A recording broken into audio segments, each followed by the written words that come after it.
أعوذ بالله من الشيطان الرجيم. بسم الله الرحمن الرحيم. السلام عليكم ورحمة الله تعالى وبركاته. الحمد لله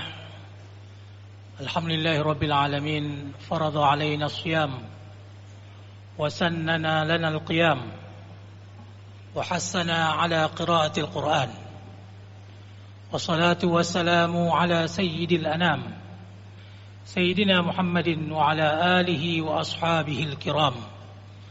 أما بعد، قال الله تعالى في القرآن الكريم وهو أصدق القائلين: وتوبوا إلى الله جميعا أيها المؤمنون لعلكم تفلحون. Sadaqallahul azim. Segala puja dan puji sama-sama kita panjatkan kepada Allah Subhanahu wa taala. Dengan inayah dan hidayah dari Allah, kita semua masih dikumpulkan di rumahnya yang agung dan mulia ini. Kita berdoa kepadanya di malam bulan suci Ramadan yang mulia, di mana doa-doa dikabulkan. Sebagaimana kita telah terkumpul dalam rumahnya yang mulia, kelak Allah juga mengumpulkan kita di bawah payung liwa'ul hamdi Sayyidina Muhammadin sallallahu alaihi wasallam di yaumil mahsyar kelak. Selawat berserta salam sama-sama kita kirimkan ke pangkuan baginda sallallahu alaihi wasallam, kepada keluarga beliau yang mulia, kepada para sahabat dan para tabi'in. Jemaah yang dirahmati Allah Subhanahu wa taala, mengisi kuliah tausiah singkat pada malam ke-23 dari bulan suci Ramadan ini, maka ingin kami sampaikan beberapa wasiat dan perilaku daripada baginda Rasulullah sallallahu alaihi wasallam yang beliau sampaikan khusus pada akhir-akhir daripada bulan suci Ramadan. 7 hari dari malam ini menuju hari kemenangan. 7 kali 24 jam atau 168 jam menuju hari kemenangan. Pertanyaannya, siapkah kita untuk menang? Sudah siapkah kita untuk merayakan kemenangan itu? Jamaah salat Isya dan tarawih yang dirahmati Allah Subhanahu wa taala, setiap manusia selalu secara naluri menginginkan keuntungan baik material maupun non material. Orang yang berdagang tentu ingin laba yang besar. Orang yang menanam dan bercocok tanam ingin panen yang berhasil. Begitu juga karyawan dan pegawai ingin mendapatkan bonus-bonus pada saat-saat yang indah. Demikian juga dalam kehidupan ini ada hal-hal yang tidak bersifat material yang mestinya juga kita perhitungkan setiap hari. Karena Allah sering menyatakan bahwa kehidupan ini dalam Al-Quran adalah jual beli. Wa minan nasi may yashri nafsahu ibtigha'a mardatillah. Ada orang yang menjual dirinya untuk mencari ridha Allah. Di sisi lain ada orang yang menjual diri dan hidayah iman yang ada padanya dengan kesesatan yang nyata. Oleh karena itu, karena hidup ini adalah untung dan rugi, sepatutnya lah kita sebagai seorang yang beriman selalu melakukan muhasabah, evaluasi diri. Khususnya memang di bulan Syahrul Quran, di bulan Ramadan itu adalah bulan evaluasi. Oleh karena itu, jemaah yang dirahmati Allah, mungkin kalau kita hitung-hitung antara amal ibadah kita dengan dosa, belum berani kita katakan bahwa amal kita lebih banyak daripada dosa. Justru semua orang mengakui bahwa dosanya lebih banyak. Oleh karena itu Allah Subhanahu wa taala menjadikan setiap hari ada penghapus dosa, yaitu salat 5 waktu sehari semalam. Setiap minggu ada salat Jumat yang bisa mengingatkan orang kembali kepada Tuhan, dan setiap tahun ada bulan suci Ramadan. Dan di bulan suci Ramadan itu diletakkanlah satu malam, dan itu kata Rasulullah, taharrau lailatul qadra Lailatul Qadri fi 'ashrin min awakhir Ramadan. Disuruh cari kepada kita satu malam tersebut yang bernama Lailatul Qadar, adanya pada 10 malam terakhir daripada bulan suci Ramadan. Para ulama ketika mentafsirkan surat Al-Qadar, dikatakan Al-Qadru itu artinya 3 hal. Satu, kemuliaan, malam kemuliaan, malam Lailatul Qadar, karena Quran turun pada malam itu. Malam Lailatul Qadar karena pada malam itu seluruh takdir manusia ditentukan. Fiha yufraqu kullu amrin hakim. Malam Lailatul Qadar karena pada malam itu diberi pahala yang berlipat ganda sama dengan 1000 bulan.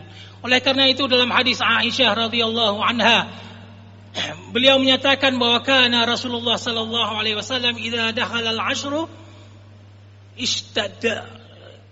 ishtadda mi'zarahu, syadda mi'zarahu. Jika sudah masuk 10 hari daripada akhir Ramadan, kata Aisyah, maka baginda Rasulullah sallallahu alaihi wasallam pekerjaannya adalah mengikat sarungnya. Arti mengikat sarung adalah bahasa kinayah. Artinya beliau bersungguh-sungguh seperti seorang yang ingin mengerjakan sesuatu yang berat, maka sarungnya akan diikat dengan kencang agar tidak jatuh. Itulah makna yang pertama. Meskipun demikian ada juga ulama yang mengatakan bahwa Nabi mengikat sarung maknanya kalau sudah masuk 10 malam terakhir dari Ramadan, beliau menjauhi istri-istrinya, tidak menggauli istri.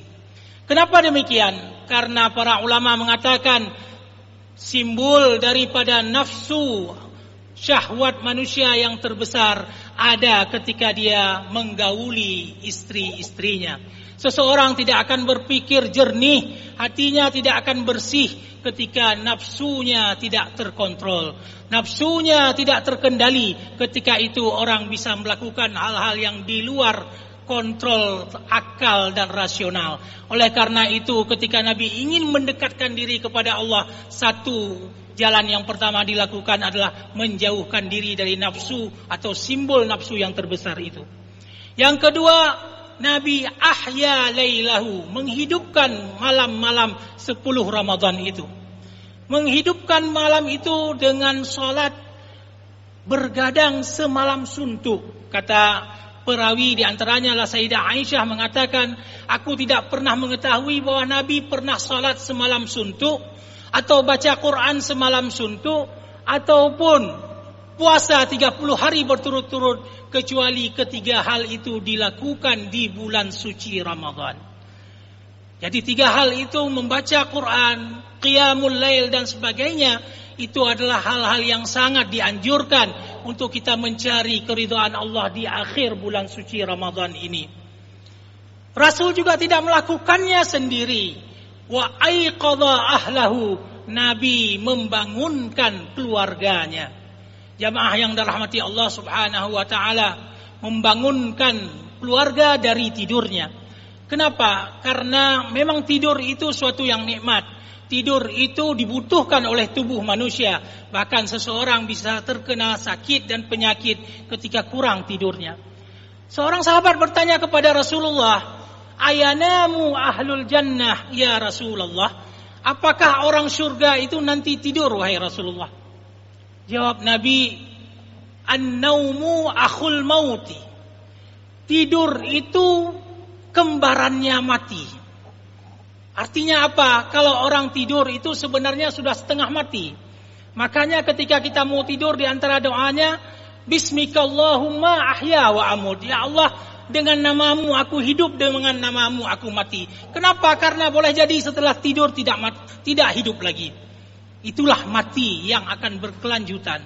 Begitu juga ketika orang bangun, dia katakan, Alhamdulillahilladzi ahyana ba'da ma amatana. Puji bagi Allah yang telah menghidupkan kita setelah mematikan kita sesaat. Oleh karena itu kata Rasulullah, ahlul jannati la yanamun. Penduduk surga kelak tidak akan pernah tidur. Kenapa bisa begitu? Karena memang di sana tidak ada penyakit. Tidak ada lagi kegundahan dan sebagainya, kebutuhan-kebutuhan. Ketika itu maka semuanya adalah nikmat Allah yang maha dahsyat. Jamaah yang dirahmati Allah, kenapa Rasul membangunkan keluarganya? Karena kebaikan itu tidak hanya untuk diri kita sendiri. Kebaikan itu harus kita sebarkan ke orang sekitar kita, kepada keluarga kita, tetangga kita, orang kampung kita. Kita berharap semua orang beriman ini bersama kita nanti bersama Rasulullah sallallahu alaihi wasallam. Seseorang bertanya kepada seorang gurunya, "Saya susah membangunkan anak saya atau suami saya dari salat subuh. Kalau saya bangunkan nanti besok dia sekolahnya ketiduran. Kalau dia kerja nanti kecapekan dan sebagainya." Lalu guru tempat orang ini bertanya menjawab, "Begini, sekiranya kamu terbangun jam 3 malam, lalu rumahmu terbakar, na'udzubillah min zalik. Apakah kamu akan bangunkan orang rumahmu untuk keluar dari rumah itu?" Wanita ini berpikir, kalau dia tidak bangunkan tentu semuanya akan mati dalam api. Kalau dia bangunkan, ya dengan segera dia akan menjawab, "Saya akan bangunkan, wahai tuanku guru." Kalau begitu, kata gurunya, kalau engkau di dunia ini ingin menyelamatkan keluargamu dari api, maka janganlah gundah, janganlah khawatir kalau membangunkan anakmu, suamimu, anggota keluargamu untuk beribadat kepada Allah Subhanahu wa taala, karena api neraka jauh lebih besar dari api yang membakar rumahmu. Jemaah yang dirahmati Allah, itulah pekerjaan yang selalu dilakukan oleh Rasulullah sallallahu alaihi wasallam.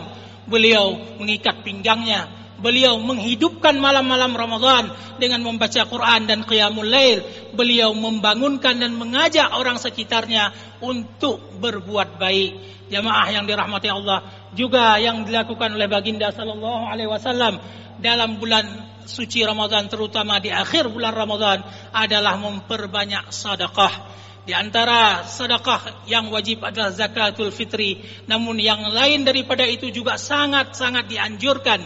Kata baginda sallallahu alaihi wasallam, perumpamaan orang yang memberi sedekah seperti seseorang yang sedang ditawan oleh musuh. Di satu peperangan, orang itu sudah jadi tawanan dan siap diikat, dibawa ke tiang pancungan untuk dihukum mati. Lalu orang tersebut mengiba-ngiba, meminta-minta kepada orang yang ingin membunuhnya. Dia katakan begini, "Saya akan balas nyawa saya ini dengan semua yang saya miliki, baik harta yang kecil ataupun harta yang besar, semuanya saya akan serahkan untukmu." Dia mengiba-ngiba terus-menerus kepada orang tersebut dan merayu-rayunya sampai orang tersebut melepaskannya dengan balasan harta benda tersebut. Kata baginda sallallahu alaihi wasallam, orang yang bersedekah adalah ibarat orang yang sedang ditawan tadi. Harta yang kita keluarkan tadi dalam jalan Allah ibaratnya adalah tebusan bagi nyawa kita, tebusan bagi dosa-dosa kita. Sadaqatus sirri tudfi'u ghadabar rabbi, kata Rasulullah sallallahu alaihi wasallam. Sedekah yang sembunyi-sembunyi akan memadamkan kemarahan Allah. Semoga ada manfaatnya kepada kita semua. Marilah kita perbanyak amal ibadah. Ambillah momentum akhir daripada Ramadan ini untuk kembali kepadanya. Kalau mudik masih belum jelas bagaimana, apakah boleh atau tidak dan sebagainya, banyak yang risau dan galau, maka yakinlah bahwa mudik kita kepada Allah akan terjadi dan pasti, dan itu kapanpun akan selalu datang yang menjemput kita. Barakallahu li wa lakum fil Qur'anil azim wa nafa'ani wa iyyakum bima fihi minal ayati wa dzikril hakim wa taqabbala minni wa minkum tilawatahu innahu huwal ghafurur rahim. Assalamualaikum warahmatullahi wabarakatuh.